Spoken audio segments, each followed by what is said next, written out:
Welcome back to a brand new episode of NH Unscripted. You lucky listeners. We are coming to you from the Taj Mahal-like digs of the WKXL studios in Concord. I am your happy to be out of bed host, Ray Dudley. I got the Nehru jacket on, the bell-bottom pants, the platform shoes. Your job is to kick back on those waterbeds, light the incense, fire up the lava lamps, and just enjoy. Yeah, baby, we are coming to you, hopefully 1450 AM, 103.9 FM in Concord on your Sony Walkmans, 101.9 FM for the beautiful souls in Manchester. And yeah, we got a URL. It's nhtalkradio.com. That's where all the cool kids are hanging out lately, and there's a lot of stuff happening out there. I'll tell you a little bit more about that in just a little while. First, I need to thank my sponsor, the law offices of Shaheen and Gordon. My goodness, they are busy folks down there. First of all, their tagline is, everyone should know a good lawyer. That seems to me to be an understatement. Everyone should know a good lawyer. This day and age, this is such a litigious society. It's unbelievable. But anyway, maybe you're writing a book. Maybe you need a trust or a will, or maybe you just have questions, about starting a business or something. ShaheenGordon.com. ShaheenGordon.com is their website. Their phone number is 603-614-5560. I'm going to wait a second so you can get a pencil. You got to put it on your refrigerator. Get a magnet. ShaheenGordon.com. That's their website. 603-614-5560. They are all over this state. Concord, Dover, Manchester, Nashua, Keene, Peterborough. They even got a satellite office out there in Hawaii. Man, maybe they'll invite me out someday. Anyway, everyone should know a good lawyer, and that comes from personal experience. You should. Just keep it in your back pocket. We are all about artists. We are all about creativity here. We love entrepreneurs. There's something about the creative spirit in the human psyche that I adore. Today we have online, we are venturing into a whole kind of different area here, but one I am so happy to be able to talk about. On the line with me is Richard Oedel. Good morning, Richard. Good morning, Ray. It's nice to see you. You reside in a very specific slot in this universe. You are called a fine furniture master. Is that correct? Or yeah? Yes, indeed. It's an and I'm a member moniker. I'm a member of the New Hampshire Furniture Masters, which is this group that started about 30 years ago. What? Okay, so how do you fit? No, let me back up a little bit. Furniture Masters, that itself is a very specific title. How do you describe that? Is there a definition for a furniture master? There is definitely a requirement for membership in the Furniture Masters. And the Furniture Masters, the membership really requires that you be doing this professionally for a number of years before you can even apply.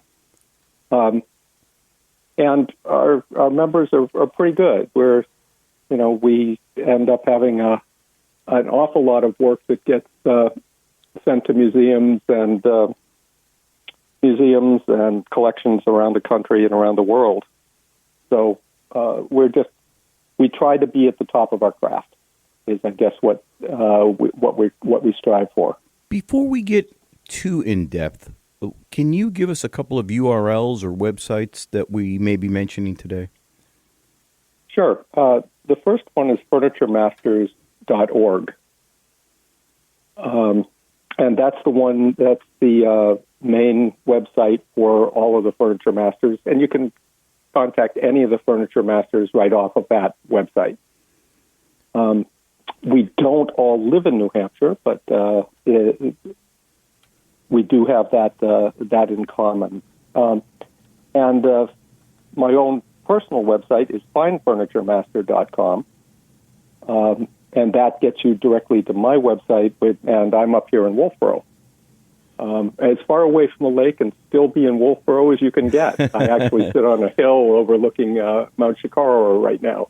I'm looking out of my shop window. Well, it's a beautiful day for it. My goodness. It certainly is.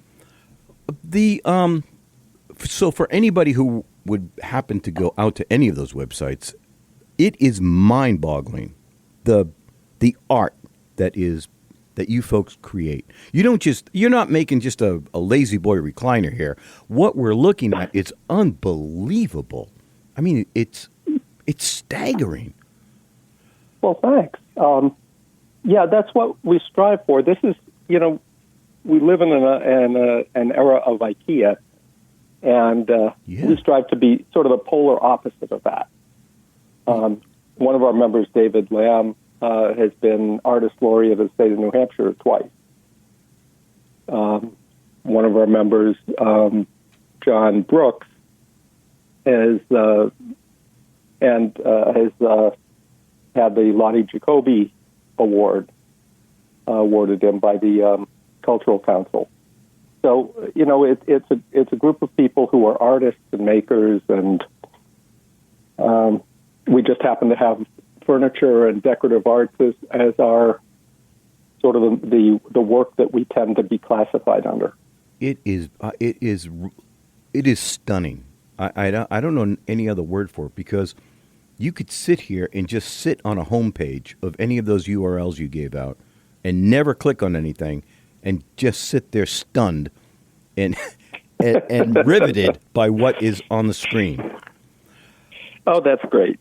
I'm so glad you like the stuff that we're creating. Oh, brother, this is just gorgeous. So you have an exhibit coming up.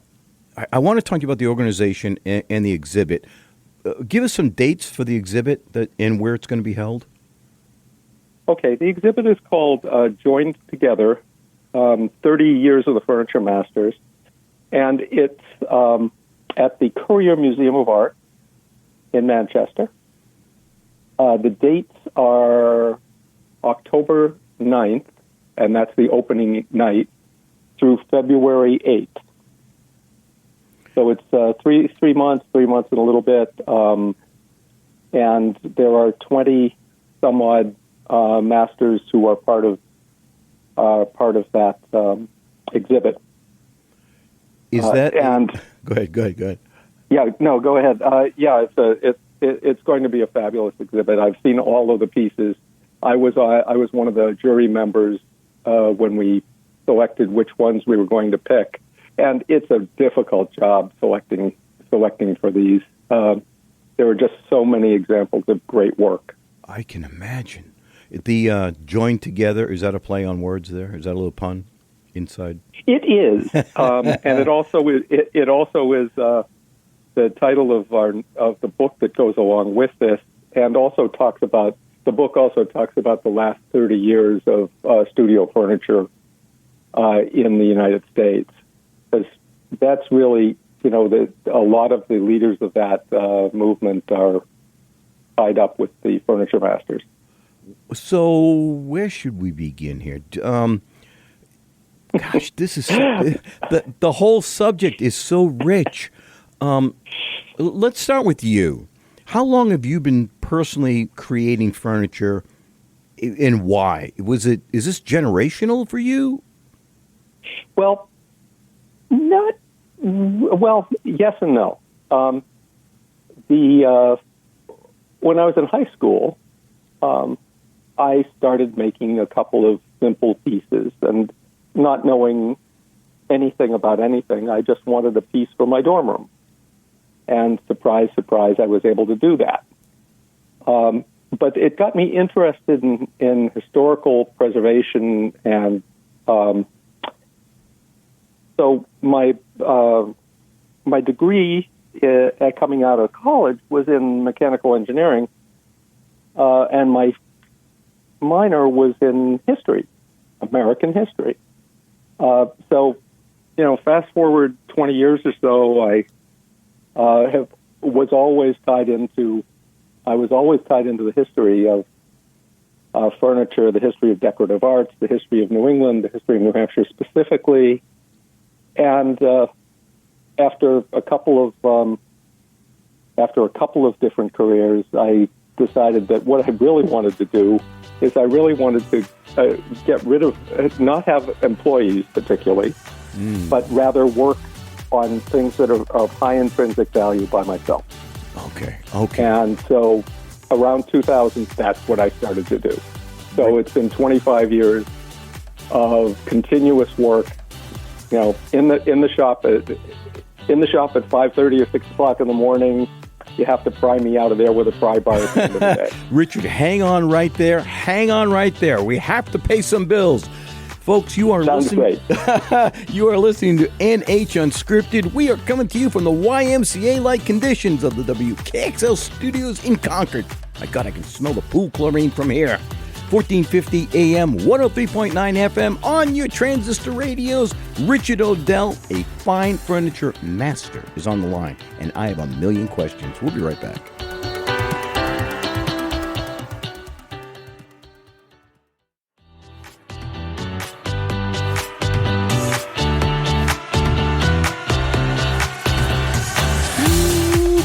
Baby, this is Rabbit Hole City today. You are listening to NH Unscripted. We are coming to you from the Hollywood Squares-like digs of the WKXL studios in Concord. I love sitting in the center square. That's for all you old people there. The old Paulin Square. 1450 AM, 103.9 FM on your transistor radios. Ha! All the poor kids got the 8 transistors. We got the 16. 101.9 FM for the beautiful souls in Manchester. NHTalkRadio.com is our URL. Richard Oedel is on the phone, and we are talking, believe it or not, we're talking about making furniture. But not like furniture like I might make in my basement. This is, Richard, you mentioned that you had taken classes early on in your life, and immediately, because I'm an ignorant person, my life flashed back to shop class, where I think I made a box one time with a little sliding lid, and I was so proud. But it did not lead me to do what you do, which is remarkable. You had asked me before, when did this really start? And it didn't start then. It started when I was in shop class, in 6th grade shop class, or 7th grade shop class. God bless you. And I don't remember the teacher's name, but I remember being fascinated by what he was doing, and I always remember him telling me, "Leave the lines on. Don't cut them off." And that's a good thing to remember. I'm having flashbacks. Oh, my God. Richard, how big is your organization? The organization has at any given time about 30 people who are masters. We usually have 2 or 3 people who are invited artists, and they're invited artists for a year or two, after which time they become masters if they wish. It's not a mentor program, right? That would be a artist in residence kind of thing. No, but what ends up happening is people say they'd like to be part of this, and then we talk to them about it for a year or so, and we have them exhibit with us, and then they see whether or not that's really what they're passionate about, and really how passionate they are, and whether they can repeat, one-off designs, whether they can do that multiple times, and have a really good design aesthetic as well. So it's a combination. But we do have a mentorship program. The mentorship program takes people right out of high school, or right out of a program. It might be a high school program, but it's more likely to be a program like North Bennett Street School in Boston, the Centers for Furniture Craftsmanship up in Rockport, Maine, or one of those places, and we work with them to do that, to really, build their skill set. This is mind-blowing. I had no idea that it was this involved. I just kind of envisioned some guy in his garage firing up, making odd things, but this is really quite the organization. Are there Oh, women yeah. involved? Yeah, we've made a conscious effort over the course of the years. Actually, one of our founding members was a woman, and we've got a bio of her in the new book. But we've always had a number of people. But Lenore Howe worked with Brian Brasky. They were in Canterbury, New Hampshire, and they really they focused on Shaker work and still do. And so hopefully, if you come on October 9th, we'll have a lot of the founders there. But we've had a number of people. Right now, I think there are 4 women of the 20 in the exhibition at the Courier Museum. Lynn Szymanski, who has been the past executive director for the Furniture Society, which is, I bet you didn't know the Furniture Society existed either. I did not. But that's a group of people primarily around the educational academic end of things, and then Leah Woods, who teaches furniture over at UNH. I'm on the website of your FurnitureMasters.org, and I'm looking at some of Lynn's work. This is breathtaking. Breathtaking. I'll tell you, the piece that she has at the Courier just knocked my socks off. I thought it was. I think it's just fabulous, and I'm really. I have seen it. I've seen photographs of it. I've seen drawings of it. I haven't seen it in the flesh, but Lynn's work is just amazing. Oh my gosh! Yeah. So, what do you think? Why? How do I frame this without sounding patriarchal or something? What do they bring? What kind of art is different from a female perspective that you kind of, once you brought them on, you're like, okay, that's something I would never have thought of being of a different persuasion? I think that everybody brings different things to it. It's gorgeous, man. And if we don't have 50% of the population included, that's a real problem. They bring, the difference in approach, whether it's gender or location or viewpoint or experience level. People have different ways of looking at problems, different ways of looking at opportunities, different ways of looking at and interpreting how they want to show a piece of artwork. And we'd really be missing a huge amount of opportunity if we only had one group of people. Yeah. If one of our members, a relatively new member in the past couple of years, is a woman by the name of Aspen Golan.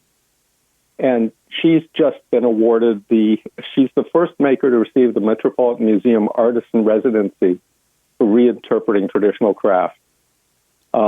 It's an 18-month residency. She's down in, it's sponsored by the Metropolitan Museum in New York. What? And, I mean, it's, she's a member. And she's doing this. The last time I saw a post from her, she was at the Louvre.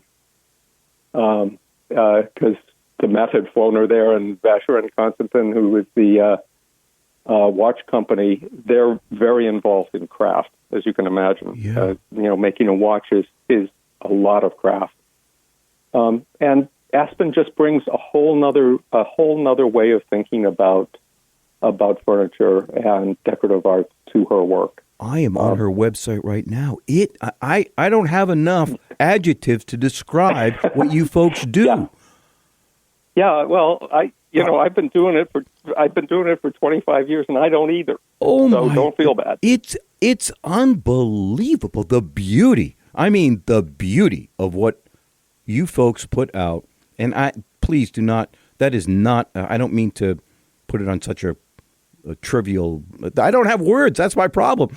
This is just incredible work. Well, we all start from the same place. We start from a place where, we're either working with wood or we're working with bronze, but we're working with raw material and fashioning them into something that, looks like what we think we want to create. Oh my God. Dude, that's such an understatement. This is just beyond that. I can see why you're holding this in a museum, this exhibit, because the Courier Museum has always been has been very, very supportive of the arts. They've been very supportive of furniture, in particular, because New Hampshire has such a rich tradition in furniture making. I mean, you can take the New Hampshire furniture makers back 300 or 400 years. It's and we have names for people. We have their logbooks. We have in certain cases we've got correspondence from them. We certainly have pieces that are left over, and the Courier has been collecting a lot of those over the course of a lot of years. Richard, hang on. I'm almost having an aneurysm here. I'm so happy.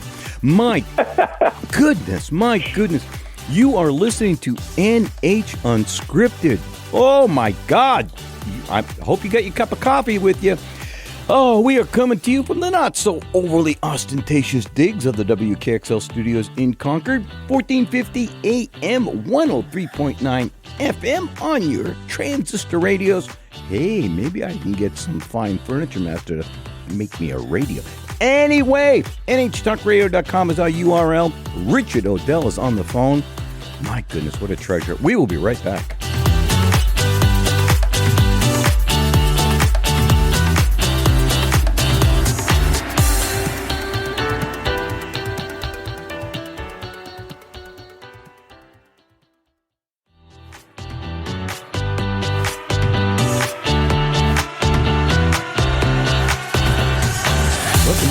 NH Unscripted. My goodness, we are just about up the lazy river. I am your Bobby Darren-like host, Ray Dudley, and we are coming to you from the spa-like conditions of the WKXL studios in Concord. Man, I need to get me a massage now that I think of that. 1450 AM, 103.9 FM on your Sony Walkmans, and 101.9 FM for the beautiful souls in Manchester. Richard Oedel.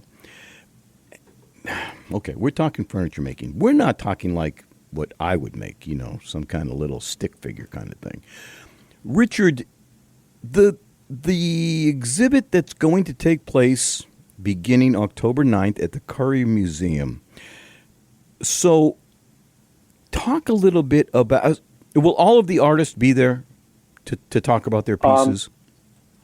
I think almost all the artists. We may be missing one because they have a conflict teaching elsewhere in the country.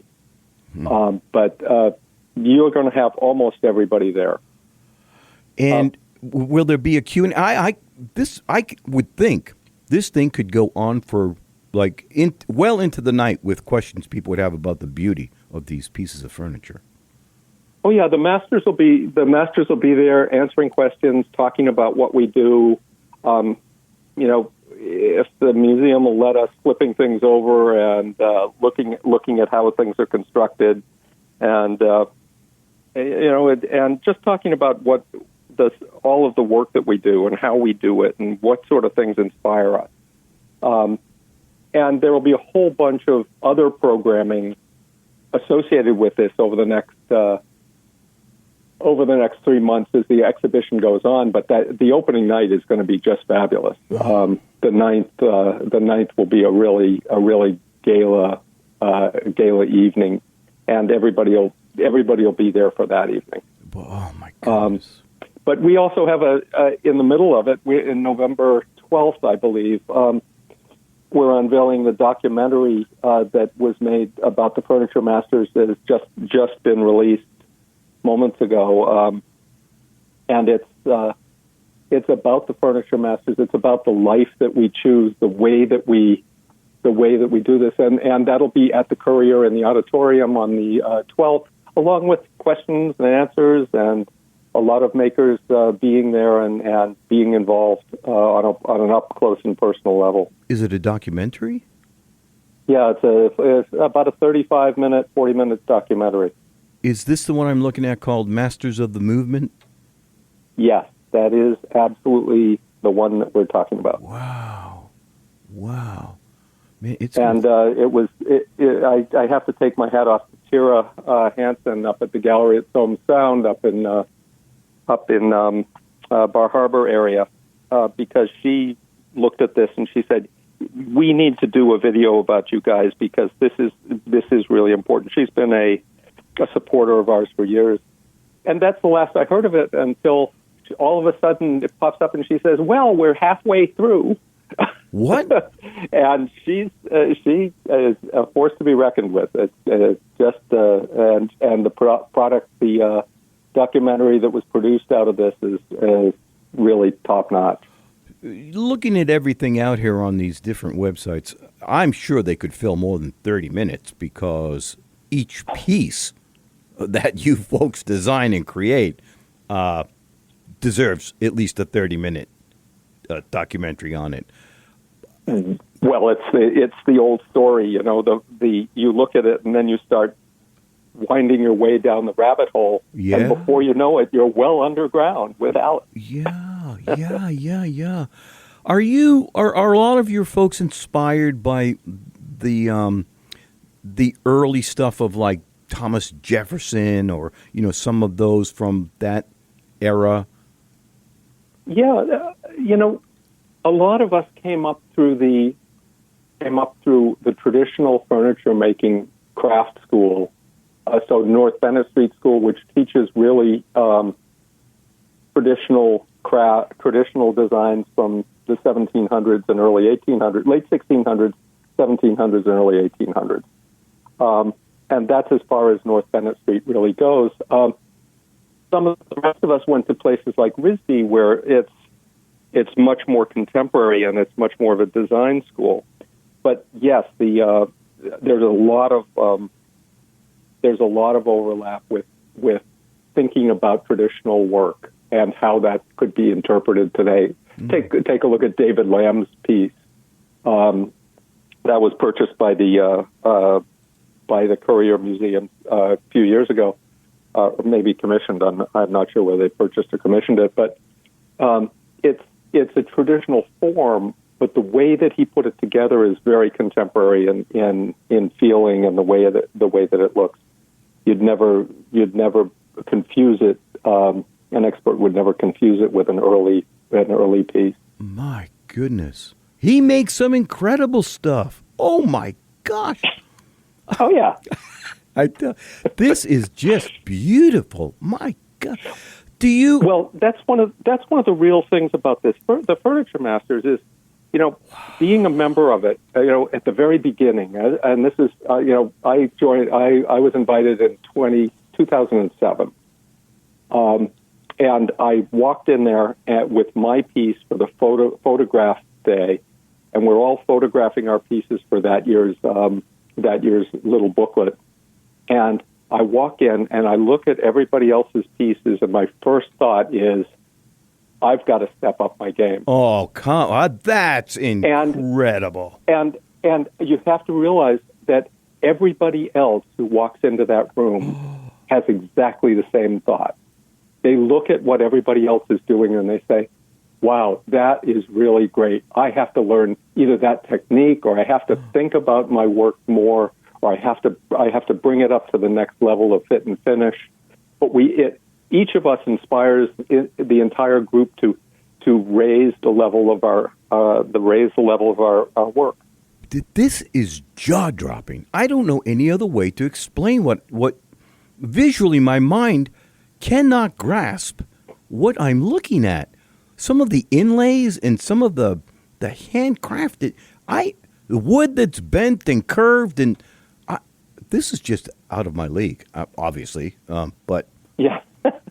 Well, it's somebody like Owen Harris or Michelle Haley Wong have been doing a lot of inlay work, line inlay work, and that's been really really great because it started off.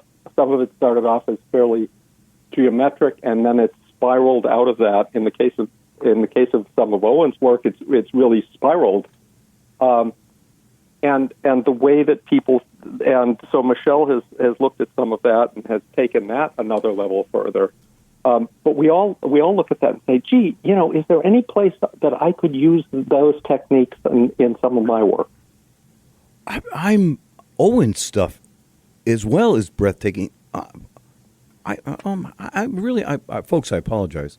As I look at these images, I cannot believe that a human mind creates these. Richard, I have so many questions here.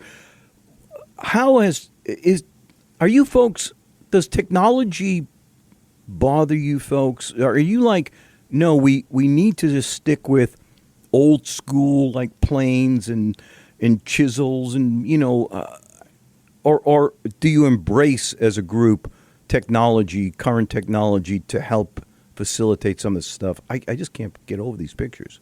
All of us have different takes on it, but and some of us tend to use almost entirely hand tools. Some of us use a lot of technology and in how we go about doing it. But in the end, a lot of the fit and the finish and the way the entire thing goes together is really is all part of the hand. For example, I'm looking at my toolbox. I'm in my shop now. So, my shop in Boston, before I moved here, my shop in Boston was about 4,000 or 5,000 square feet. My shop now is less than 1,000 square feet. So I have stuff everywhere. Mm. But as I look at this, I have a plane, I have another plane, I have another plane. I have 3 more planes. I've got a rabbit plane. I've got a mallet. I've got a scrub plane. I've got a plane. And then I go over further, and I have about 100 clamps. And then I've got a laser cutter. Hang on. We got to take a break. Oh, my God. Sure. Richard, your stuff is gorgeous as well. Oh, my gosh. Folks, you are listening to NH Unscripted. I don't recall ever being this dumbfounded and feeling as ignorant as today's episode. We are coming to you from the dating game-like digs of the WKXL studios in Concord, 1450 AM, 103.9 FM on your Sony Walkmans, baby. NHTalkRadio.com is our URL. And I am so happy to be out of bed and speaking with Richard Oedel. We will be right back.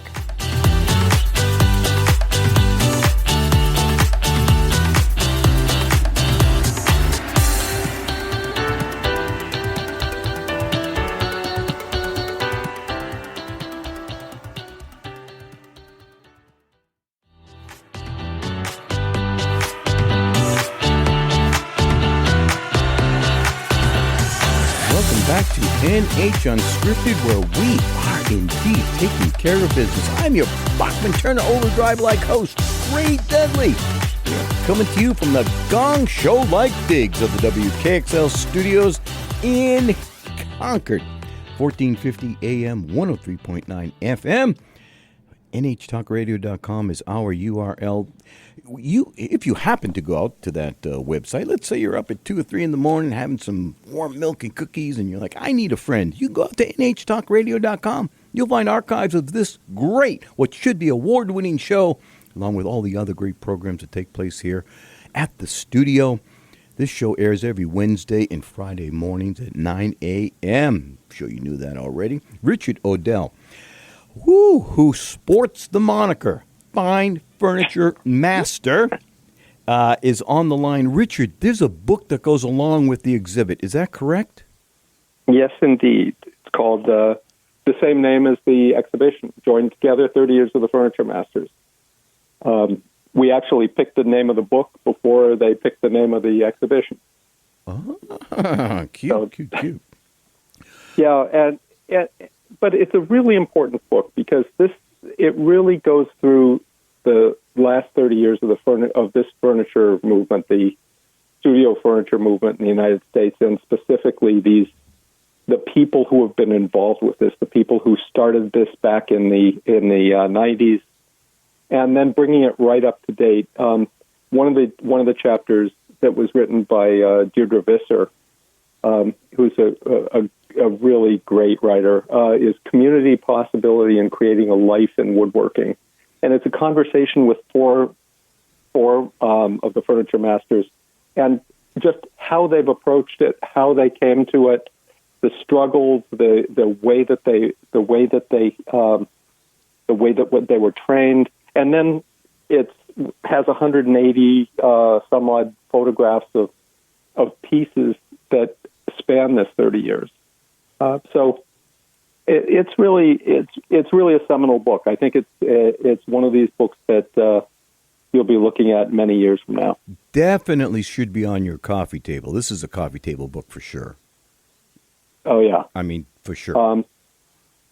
And it really gets into the heart of how this of craft, how people who do craft for a living, how they think about it, how they come to it, how they think about the whole artistic sensibility of it, as well as how the heck do you make a living doing it? Oh man, which is of course an important part.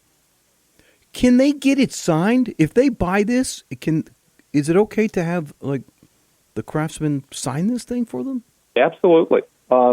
We have a number of them that'll be available on the October 9th opening evening, but we'll have a number of others at the Courier Gift Shop, or Gibson's downtown Concord has some copies, and any of us are willing to sign it as far as that's concerned. Oh man, that would be wonderful. Yeah, that would be so cool. And it's a great book.